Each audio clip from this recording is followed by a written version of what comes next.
안녕하세요. 자소서 고쳐주는 남자 자고남입니다. 2022년이 밝았습니다. 모두들 새해 복 많이 받으시고요. 오늘은 지원동기 작성법에 대한 영상입니다. 어떤 점을 중요시 적어야 하고 어떻게 구성하면 좋을지 알려드릴 테니까 따라오세요. 바로 시작하겠습니다. 조금 아재스럽긴 하지만 엑셀로 적어가면서 설명해 드릴게요. 지원동기, 핵심은 무엇이냐? 결론부터 말씀드리면 직무가 살코기고 회사가 양념이다. 이게 무슨 말이냐 하면 직무에 대한 동기가 중요하고 회사에 대한 동기는 양념을 치는 정도면 충분하다는 의미입니다. 그럼 지원 동기 문항은 어떻게 구성하면 좋을지부터 말씀을 드릴게요. 우선 첫 번째, 두 가지식으로 주제, 즉 핵심 동기부터 서술을 하면 좋습니다. 그리고 두 번째, 핵심 동기에 관련된 스토리를 적어야 됩니다. 그리고 세 번째는 일단 스토리를 통해 자신의 강점을 어필해야 합니다. 그리고 마지막 네 번째로는 위에서 말한 강점을 이 회사에 어떻게 적용할지 표현을 해야 합니다. 그러면 이 각각의 파트들을 어느 정도로 구성을 하면 좋을까요?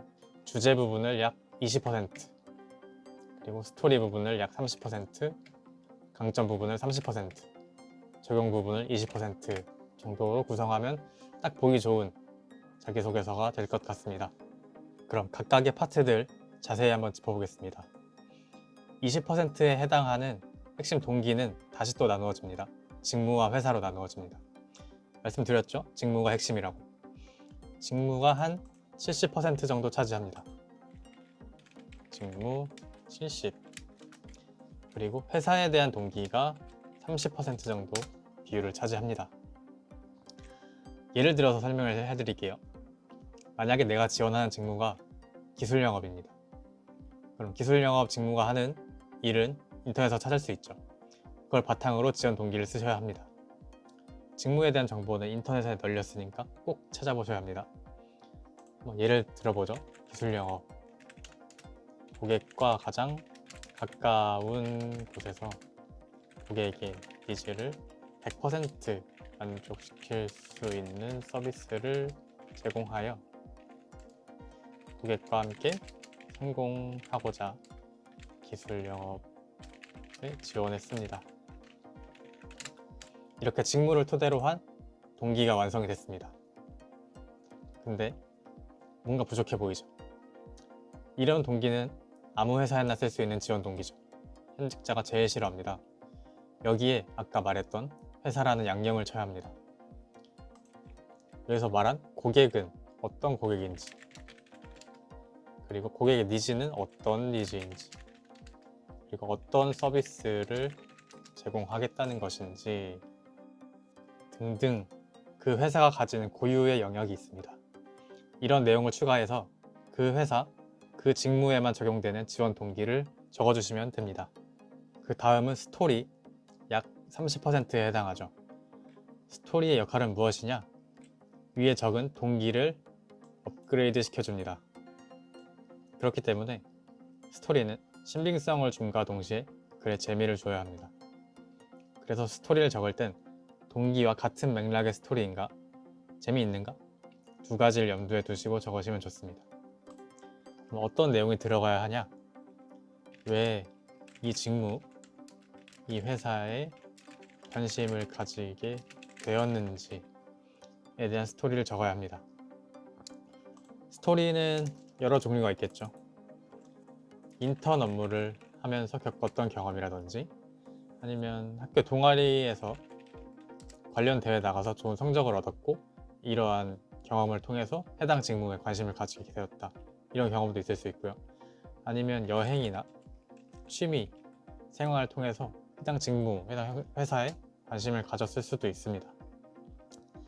하지만 가장 좋은 경험은 역시 인턴과 같이 관련 직종을 실제로 겪으면서 있었던 사건을 쓰는 게 가장 좋아요. 그게 이 직무를 그나마 가장 잘 알고 있다고 판단할 테니까요. 그럼 가장 안 좋은 스토리는 무엇일까요? 여행? 동아리?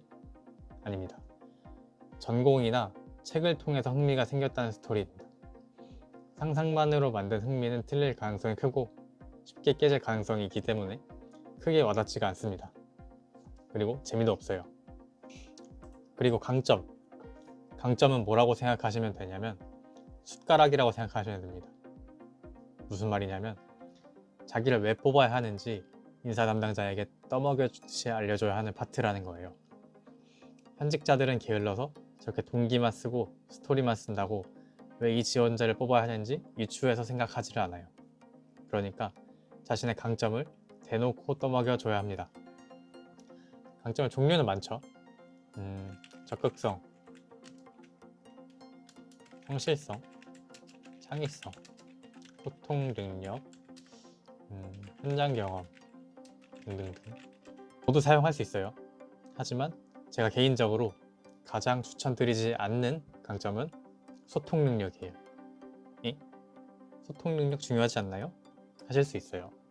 맞습니다. 소통 능력 정말 중요해요. 일하다 보면 답답해 죽을 때 진짜 많아요.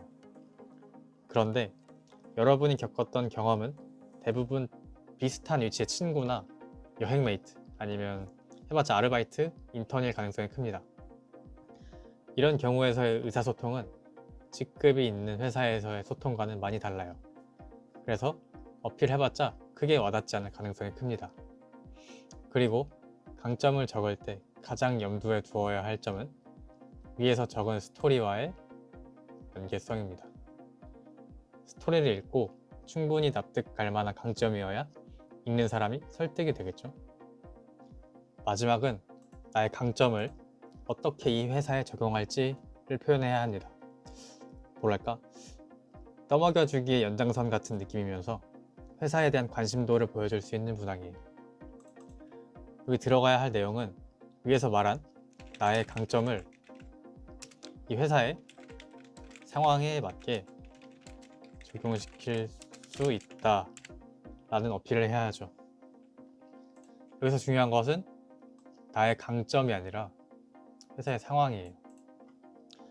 여기서 회사의 상황을 최대한 많이 조사해서 회사에서 현재 어떤 방향을 보고 있는지, 어디에 투자하는지 등을 알아보고 거기에 여러분의 강점을 녹여내야 해요.